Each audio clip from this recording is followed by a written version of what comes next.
Dear learners, நம்ம இந்த செஷன்ல working capital management ஓட types அதோட factors பத்தி தான் பார்க்க போறோம். previous செஷன்ல working capital management னா என்ன, அதோட components, working capital management cycle or operating cycle இதெல்லாம் பார்த்தோம். பார்க்கலனா link description boxல கொடுத்திருக்கேன், பாத்துக்கங்க. வாங்க செஷனுக்குள்ள போகலாம். working capital management ஓட types தான் இதல பார்க்க போறோம்.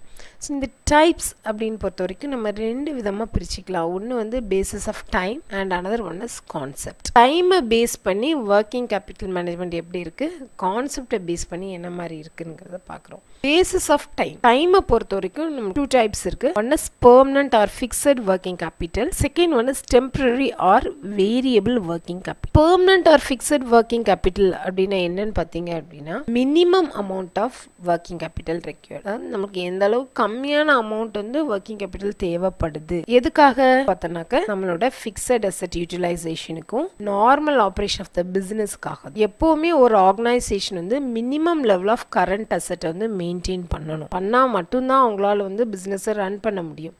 For example பாத்தீங்க அப்படினா raw material, work in progress, finished goods, cash balance இதெல்லாம் அவங்க கரெக்ட்டா மினிமமா மெயின்டைன் பண்றது தான் நம்ம என்ன சொல்றோம் அப்படினா permanent working capital. That is the minimum level of current assets. It's called permanent working capital. இந்த மாதிரி இது வந்து எப்படி நம்மளால ஃபைனான்ஸ் பண்ண முடியும் அப்படிን பார்த்த வரைக்கும் நமக்கு long term sources மூலமா தான்.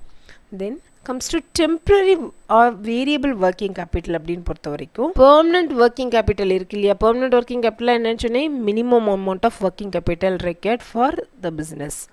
so அப்போ இந்த மினிமத்தையும் தாண்டி business over or above the permanent working capital இருக்கு இல்லையா, அதுதான் நம்ம என்ன சொல்றோம்னா temporary or variable working capital. so இந்த amount of working capital அதாவது temporary working capital எப்பவுமே எப்படி இருக்கும்னா fluctuating தான் இருக்கும், அதாவது மேலே ஏறி இறங்க தான் செய்யும். from time to time on the basis of business activities it is always fluctuating. எதுக்காக அப்படிን பொறுத்த வரைக்கும் நமக்கு seasonal demand இருந்துச்சுனா இல்ல ஸ்பெஷல் work பண்றோம் அப்படினா மட்டும் தான் இந்த temporary or variable working capital நமக்கு தேவைப்படும். இந்த variable working capital வந்து நம்ம பெர்மனன்ட்டா நம்ம எம்ப்ளாய் பண்ணவே மாட்டோம் பிசினஸ்ல. அதனால நமக்கு வந்து ஃபைனான்ஸ் பொறுத்த வரைக்கும் நமக்கு ஷார்ட் டர்ம் சோர்ஸ் ஆஃப் ஃபைனான்ஸே போதுமானது. கான்செப்டை பேஸ் பண்ணோம் அப்படின்னா gross working capital and net working capital. gross working capital அப்படினா என்ன அப்படினு பார்த்தோம்னாக்க current assetல இன்வெஸ்ட்மென்ட் பண்ற அமௌண்ட் தான் gross working capital அப்படி நம்ம சொல்றோம். நம்ம previous sessionலயே பார்த்தோம் current assetனா என்ன அப்படினு பார்த்தோம்னாக்க assets which can be converted into cash within an accounting period. cash in hand, cash at bank, sundry debtors, bills receivables, inventory, short term investments, prepaid expenses and accrued income. இதுதான் நம்ம என்ன சொல்றோம்னா current assets. current assets manage பண்றது தான் நம்ம என்ன சொல்றோம்னா gross working capital. then comes to net working capital. narrow sense, that is broad sense, this is narrow sense. working capital என்னன்னா current asset minus current liabilities. அதாவது it is the excess of current assets over current liabilities.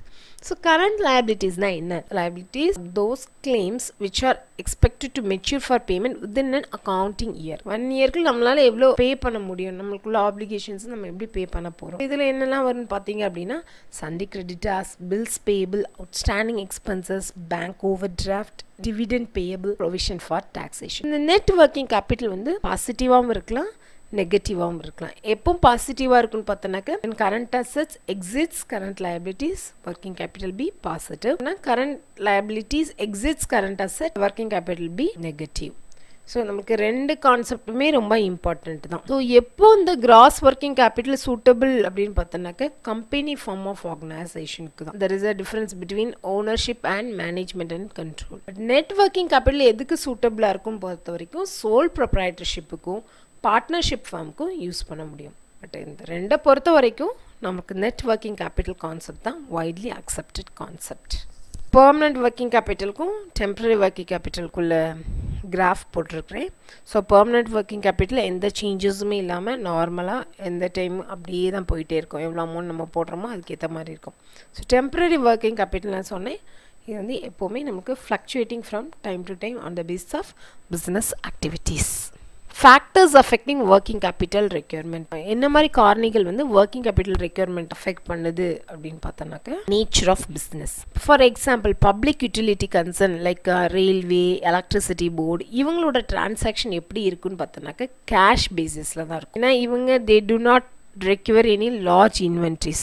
So இவங்களோட working capital வந்து lower. அதே இது manufacturing company or trading concern பொறுத்த வரைக்கும் they need huge amount of working capital because அவங்களோட investment வந்து inventoryலயும் debtorsலயும் ரொம்ப அதிகமாக காணப்படும். எக்ஸாம்பிள் நீங்கள் பார்த்தீங்க அப்படின்னா sugar manufacturing industries, cotton manufacturing industries இதெல்லாம் நீங்கள் பொறுத்த வரைக்கும் நம்மளுக்கு வந்து அதிகமான working capital தேவைப்படும்.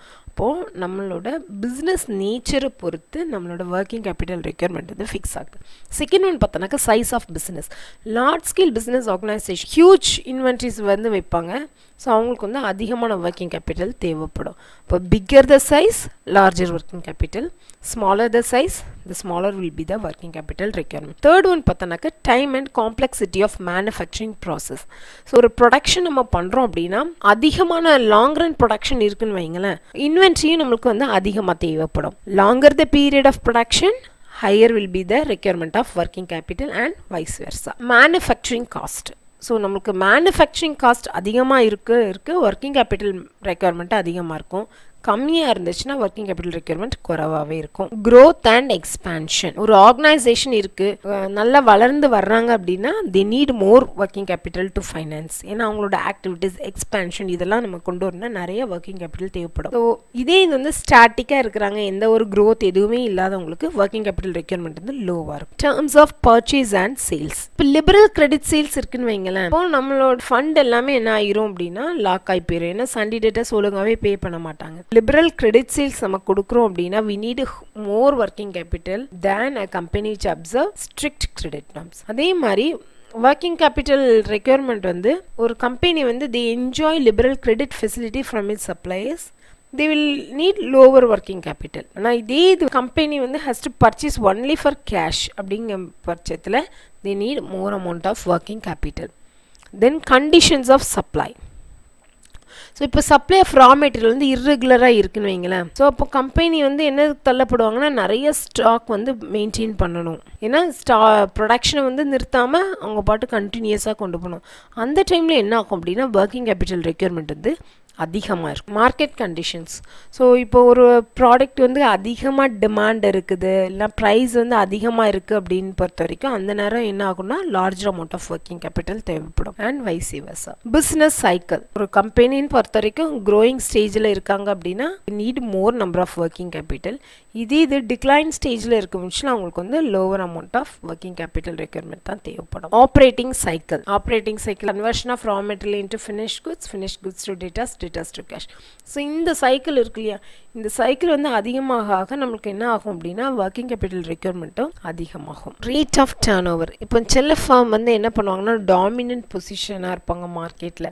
எப்படின்னு பொறுத்த வரைக்கும் அவங்களோட quality of product, good marketing management, monopoly power இதெல்லாம் இருக்கிறதுனால they earn huge amount of profit. இதே இது வந்து சில கம்பெனிஸ் வந்து they face tough competition and earn low margin of profit. So அதிகமான profit earn பண்றாங்க அப்படின்னு பார்த்தோம்னாக்க they contribute more for working capital and vice versa. Cash requirement. So ஒரு கம்பெனி நம்ம பொறுத்த வரைக்கும் கேஷ் ரெக்யர்மெண்ட் வந்து அதிகமாகவே தான் இருக்கும். இப்போ ஃபார் எக்ஸாம்பிள் இப்போ லேபர் இன்டென்சிவ் இண்டஸ்ட்ரின்னு எடுத்துக்கிடுங்களேன், அப்போது தொழிலாளர்களை சார்ந்து தான் இருக்காங்க அப்படின்னா அந்த மாதிரி கம்பெனிஸ்க்கு வந்து லார்ஜர் ஒர்க்கிங் கேபிட்டல் ரெக்யர்மெண்ட் தேவைப்படும். அதே போல் capital intensive industries, full and full machinery எக்யூப்மெண்ட்டே சார்ந்திருக்கிறவங்களோட ஒர்க்கிங் கேபிட்டல் வந்து lesser amount of working capital தான். ஏன்னா அவங்களோட இன்வெஸ்ட்மெண்ட் எங்கே அதிகமாக இருக்குன்னா ஃபிக்ஸட் கேபிட்டல் இன்வெஸ்ட்மெண்ட் தான் அதிகமாக இருக்கும். Seasonal variations. சில இண்டஸ்ட்ரீஸ் நம்ம பார்த்தோன்னாக்க பர்டிகுலர் சீசனில் மட்டும்தான் மேனுஃபேக்சர் பண்ணி அவங்களோட குட்ஸை வந்து சேல் பண்ணுவாங்க. எக்ஸாம்பிள் பார்த்தீங்க அப்படின்னா இப்போ சுகர் மேனுஃபேக்சரிங் இண்டஸ்ட்ரின்னு எடுத்துக்கிட்டிங்க, ப்ரொடக்ஷன் எப்போ இருக்குன்னா டிசம்பர் இருக்கும் இல்லை ஏப்ரலில் இருக்கும். ஏன்னா அந்த மாதிரி டைமில் தான் அவங்களோட ஒர்க்கிங் கேபிட்டல் வந்து அதிகமாக இருக்கும். ஸோ எப்போல்லாம் சேல்ஸ் ரெடியூஸ் ஆகுதோ அப்போல்லாம் அவங்களுக்கு என்னென்னா ஒர்க்கிங் கேபிட்டலோட ரெக்யர்மெண்ட் வந்து கம்மியாகிடும். அதர் ஃபேக்டர்ஸை நம்ம பொறுத்த வரைக்கும் நமக்கு வந்து டேக்ஸ், அதாவது ஒர்க்கிங் கேபிட்டல் ரெக்யர்மெண்ட்டோட நீட் வந்து நம்மளோட டேக்ஸ் லாஸ் அதெல்லாம் பொறுத்து வந்து மாறுபடும். Dividend policy. So dividend policy வந்து it's a dominant factor which influence the working capital. எப்படின்னு பொறுத்த வரைக்கும் இப்போ வந்து ஹை ரேட் ஆஃப் டிவிடெண்ட் எப்போவுமே கொடுக்குறாங்க, அதாவது ப்ராஃபிட் ஜென்ரேட் பண்ணலனாலும் கொடுக்குறாங்க அப்படிங்கிற they need more working capital. அதே மாதிரி conservative dividend policy வைக்கிறாங்க, then retain large part of his profit needs less amount of working capital. These are all the factors affecting working capital requirements. Dear learners, நாம இந்த செஷன்ல working capital னா என்ன, அதோட concepts, types, gross working capital, net working capital, permanent working capital, temporary working capital, then factors affecting working capital, என்னென்ன காரணிகள்லாம் working capital requirement வந்து affect பண்ணுது அப்படின்னு பார்த்தோம். இந்த செஷன் உங்களுக்கு ரொம்ப யூஸ்ஃபுல்லா இருக்கும்னு நினைக்கிறேன். சேனலை சப்ஸ்கிரைப் பண்ணுங்க, உங்க ஃப்ரெண்ட்ஸ்க்கு ஷேர் பண்ணுங்க. Thank you for watching.